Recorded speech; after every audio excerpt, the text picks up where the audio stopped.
Hello there, everyone.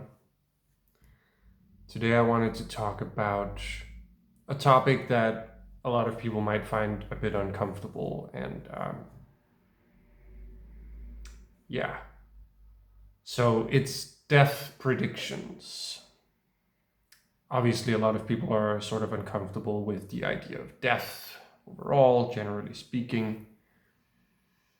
Death predictions have a tradition of being a sort of no no.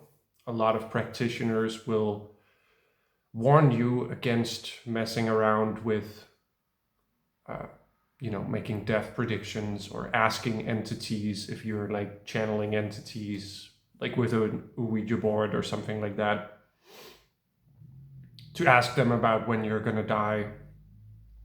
Generally speaking, it's just sort of considered a bad idea. Um, and for good reason. And that's part of what I want to talk about.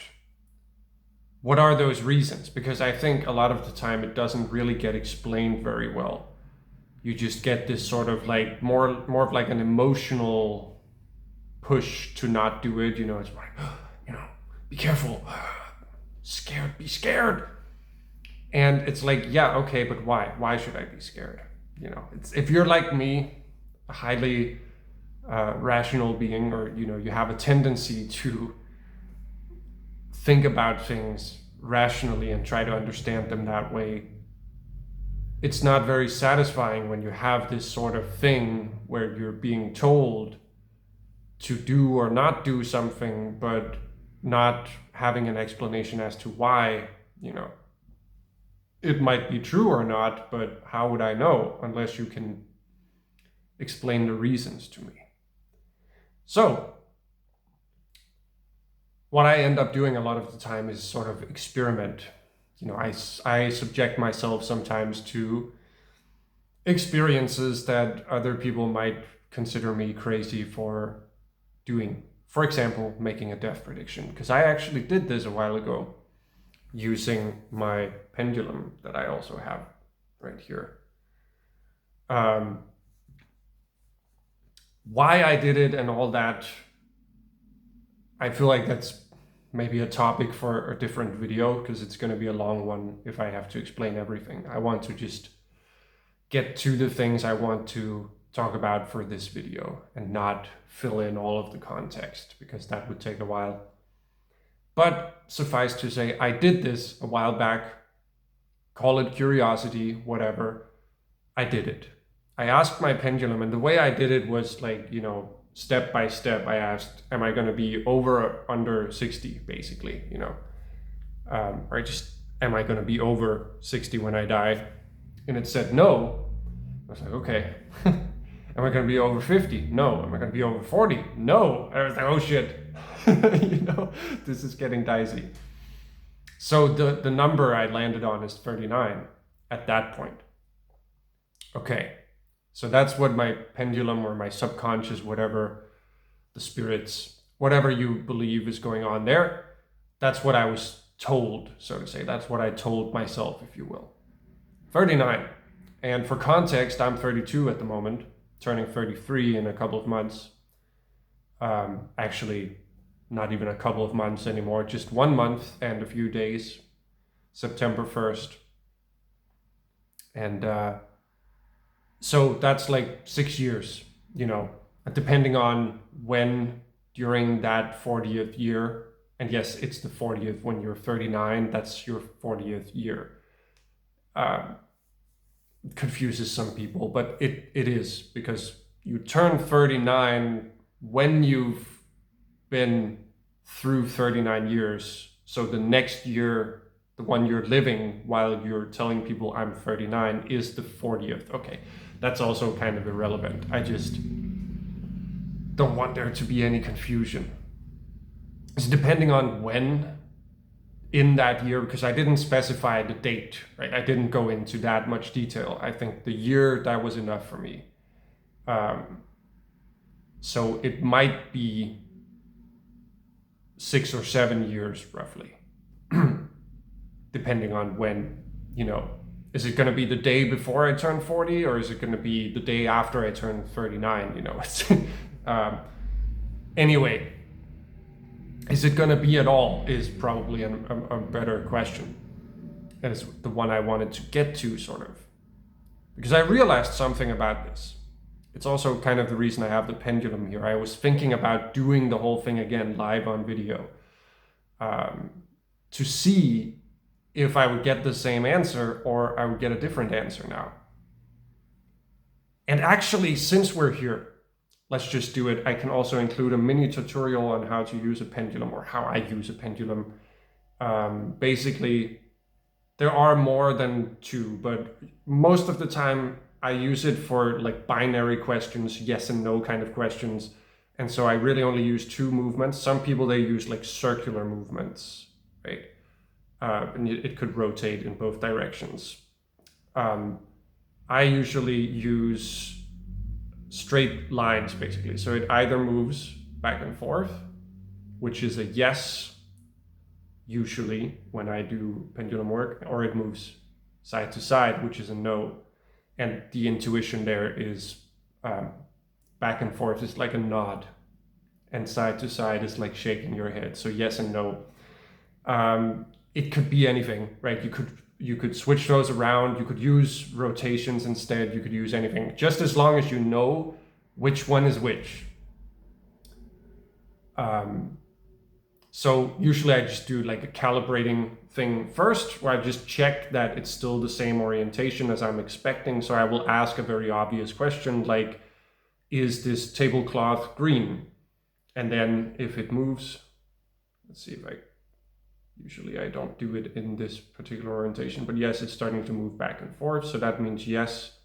So that means a yes is still a yes, right? So the framework is established, then I'll start asking the questions. So let's try it like I did last time. Let's start with 50 this time, assuming we're gonna get the same answer. Not assuming, not expecting, but anticipating. All right, so am I going to be over 50 years when I die? Am I going to be over 50 years old? And interestingly, immediately I'm starting to get a yes. It's very clearly swinging back and forth now. I don't know how clear it is on the video, but that is what's happening here. So that's interesting. Right away, it's going to be a different answer, because obviously 39 is lower than 50. So now it's saying I'm going to be over 50. And actually, that's all I need right now. I don't really need to specify any further, because this sort of proves my point that I was thinking about to myself, which is, it's a funny little loop that happens. It's similar to a time traveling paradox in a lot of ways, because really, if you accept the premise that you can acquire information about the future via divination, whether it's with a pendulum or something else, you're now altering the past, which is your present, right? Because if I do a pendulum exercise and it tells me I'm going to die at the age of 39, as it did back when I did it the last time, now that information all of a sudden is available to me, and you could say it wasn't supposed to be, right? I wasn't supposed to know when I was going to die, meaning it might change something. Me knowing that might change how I act, how I behave. I might think to myself, I better, maybe if I start exercising or eating healthy or whatever, if I start behaving differently, that might change the outcome. Because it hasn't happened yet from my perspective, after all. I'm still here in my relative present, to which this, impending death is obviously in the relative future at any given point, because otherwise I'd be dead. If it was my present, I would be dying. And if it was my past, I would be dead already. So it's always going to be in the future, right? So that's the basic idea. Is what I started to think about is, okay, is the pendulum or whatever entity or intelligence or spirit or whatever is giving me that information? Is it taking into account me being given that information? That is to say, if I ask the pendulum when I'm going to die and it tells me 39, is that the trajectory of me not yet knowing that information because I didn't know it until the moment it was revealed? Does it change once it is revealed to me? Does that change the trajectory? And is that taken into account in the first prediction that you make? Or do you now have to make a new prediction? And the same paradox applies to the new prediction, of course. If I make another prediction, like I basically just did, although it wasn't as specific, and it says, okay, you're going to be over 50 now. Does that change? Because does that change my attitude? Do I relax more now? It's like, okay, I'm going to be at least 50.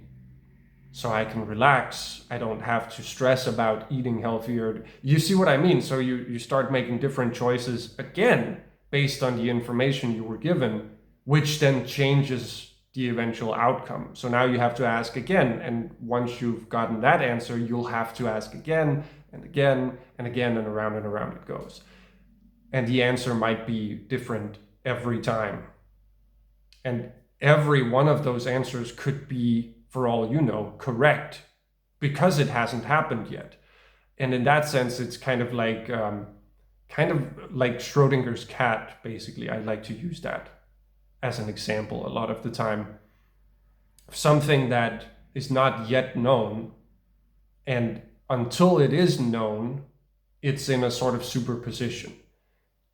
Which is the general situation in terms of death, right? None of us know when we're going to die by default. And so for all we know, it could happen tomorrow, it could happen today, it could happen later today, it could happen in 10 minutes, or it could happen in 100 years.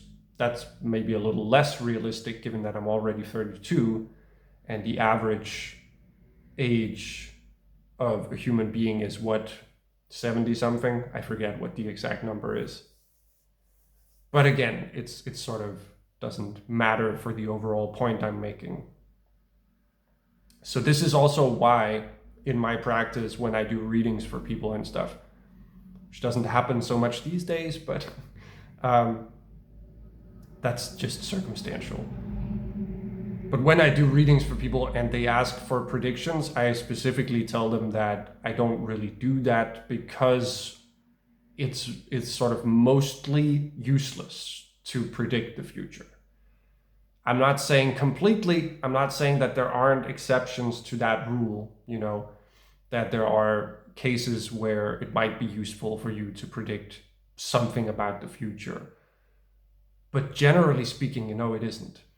Because the prediction will inevitably change the present, which then changes the future, because the future is an extension of the present. Like, it's something that's dependent on what is going on now, right? So a choice you make now, it's the butterfly effect, basically. You make a choice now, it could be a small choice, but it sort of compounds. And if you go 10 years into the future, that small choice might have made huge differences in your life. So because everything is always in that kind of flux, that makes future predictions generally not very useful.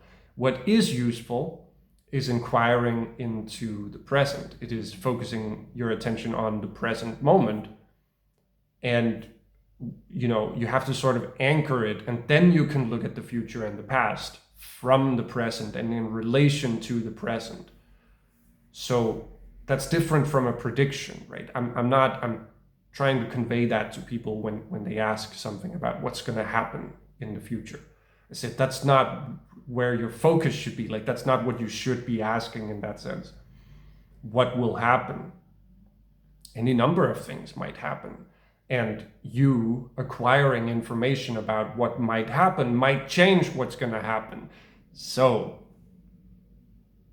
and that's the basic thing, really, that I wanted to convey in this video, is that principle, of call it interdependency, right? That the future is dependent on the present.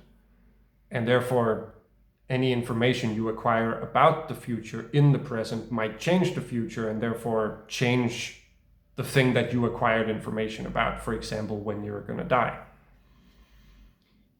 So that's about it for now. Thank you for watching this. It became a little bit of a longer video than I initially intended, but that's okay. It is what it is after all.